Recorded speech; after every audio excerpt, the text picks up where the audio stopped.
বাংলাদেশের ক্রিকেটের champions trophy নিশ্চিতকরণের পেছনের কারিগর সাকিব আল হাসান। টাইম আউটের মতো ঘটনার সমালোচনার মুখোমুখি এই সাকিব একাই হয়েছিলেন। পুরো দোষ নিজের কাঁধে নিয়ে যুদ্ধের ময়দানের সাথে তুলনা করেছেন ঘটে যাওয়া এই ঘটনাকে।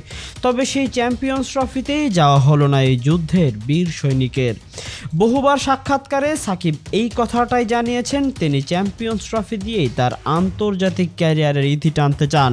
তবে শেষ পর্যন্ত এই প্রত্যাশা আর পূরণ হলো কই? চ্যাম্পিয়ন্স ট্রফির দলে আর জায়গা হলো কই দেশসেরা এই অলরাউন্ডারের?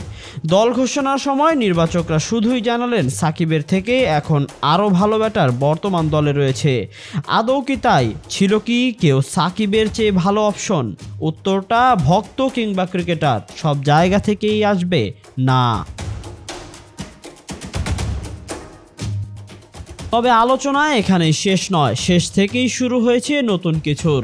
চ্যাম্পিয়ন্স ট্রফির দল ঘোষণার আগে কতটা কথা হয়েছে সাকিবের সাথে বোর্ডের, সে প্রশ্নের জবাব সবারই ছিল অজানা। কারণ রাজনৈতিক কারণে দেশে এসে বিদায়ী টেস্ট খেলতে পারেননি সাকিব, সাথে তারপরই পড়েন বোলিং নিষেধাজ্ঞায়।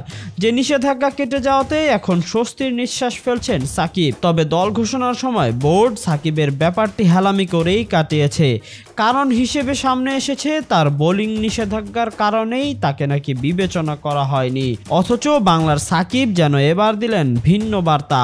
তিনি জানিয়েছেন চ্যাম্পিয়ন্স ট্রফিতে না থাকা নিয়ে তার কোনো অভিযোগ নেই। তবে সেই ক্ষেত্রে যদি বোর্ড থেকে আমার সাথে যোগাযোগটা আরো ভালো হতো তাহলে আমি আরো খুশি হতাম। তার বোলিং নিয়ে কাজ করার জন্য সাকিব তার ছোটবেলার কোচ সালাউদ্দিনের সাথে ক্যাম্প করার আগ্রহ প্রকাশ করেছিল। তবে বিসিবি থেকে এ ব্যাপারে সাকিবকে নিয়ে আগ্রহের কিছুই জানানো হয়নি। তাহলে কি এই ছিল এতদিন দেশের জার্সিতে খেলার প্রতিদান? 17 বছরের সাকিব অবহেলার শিকার কেবল 6 মাসেই। পরিশেষে সাকিবের আক্ষেপের গল্পটাই না হয় শোনানো যাক।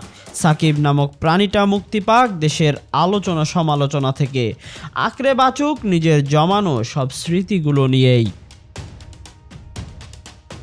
Tahsin Ahmed, BD archive.